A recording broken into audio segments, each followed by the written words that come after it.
Welcome to the Salon. Today, we are diving into a really fascinating report from Bilibili that just came out, exploring a massive cultural shift. The big idea? Health is becoming a new language. It's not just about feeling good anymore, it's about expressing exactly who you are. So let's kick things off with this core concept. It wasn't long ago that we thought of health as something very clinical, almost reactive. You got sick, you went to the doctor, you fixed the problem, it was a number on a chart. But now, well, it's completely different. It's becoming a way we express ourselves, a fundamental piece of our identity that we're actively curating every single day. And I just love how the report puts it with this quote. It's so true, right? This isn't about achieving some perfect, static state of healthiness and then you're done. No, it's an ongoing story. It's a daily practice. And that shift in thinking is completely changing how we approach well-being in our lives. So you have to ask, what's really driving this huge change? Well, it boils down to a fundamental evolution in what we're asking our health to do for us. We've moved way beyond just survival. Think about it. We're not just trying to fix what's broken anymore, a cold, a headache. We are actively trying to enhance our entire quality of life. This is a pretty profound jump from those basic survival needs to what the report calls spiritual fulfillment.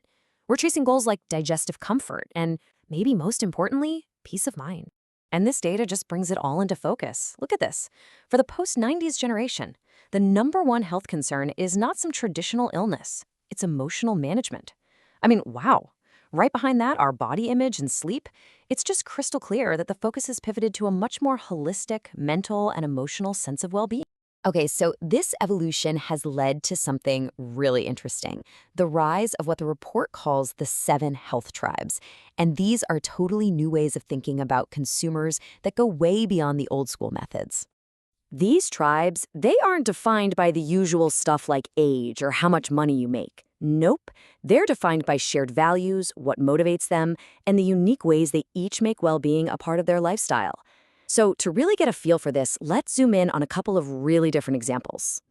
First up, let's meet the pressure compensators. Their whole philosophy is about juggling the crazy demands of a fast-paced life with the passions that truly drive them. So this group, we're talking about 20 million users, mostly between 18 and 30, who absolutely live by that work hard, play harder motto. But here's the key. They aren't trying to slow down. Instead, they're proactively looking for solutions to offset the grind. And what are their top concerns? Makes perfect sense. Dry eyes from all that screen time, the toll of staying up late, and of course, stress. So they're buying things like lutein for their eyes and liver support products. They're basically biohacking their way through a demanding lifestyle. Okay, now for a complete 180, let's look at a totally different group, the new traditionalists. This is a huge tribe, 30 million people, mostly women between 18 and 30. And their approach could not be more different. This tribe is looking to ancient wisdom to solve very modern problems. They put their trust in traditional remedies, they value things like harmony, and they are serious researchers. They will dig deep into ingredients.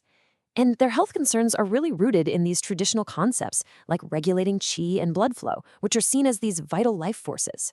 And that's exactly why they're drawn to products like Yijiao and all sorts of wellness teas. Now here's the thing. These tribes, they don't exist in a bubble. A massive part of this new health identity is the social piece of it, the way people connect with each other and share their wellness journeys. And I want you to just let this number sink in for a second. On Bilibili alone, there are over 18.5 billion monthly interactions about health content. I mean, that is a staggering amount of conversation. It just goes to show you the massive, vibrant community that's formed around wellness. And all that digital conversation, it's turning what used to be very individual health concerns into this powerful, shared community experience. People are finding validation, they're getting advice, and maybe most importantly, they're finding a real sense of belonging.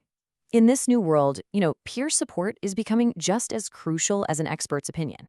Okay, so let's pull all this together. What are the really crucial points we should be taking away from this whole shift? What does it all mean for us and really for the future of wellness? Let's break it down. So to wrap it up, here are the 3 most important takeaways and why they matter so much. First, health has become identity. The reason this is so significant is that it makes wellness deeply personal and a form of self-expression. Second, our needs have evolved from functional to emotional. This changes everything because now the focus is on our desire for peace and community, not just a quick fix. And finally, these health tribes are replacing the old demographic models. And for anyone trying to understand people today, this is a real game changer. Shared values now matter way more than your age or your income. So, you see, this isn't just some market trend. It's a fundamental change in how we see ourselves. It leaves us with a pretty big question. It's no longer just, how are you feeling, but if your health is telling a story about who you are, what's it saying? Something to think about.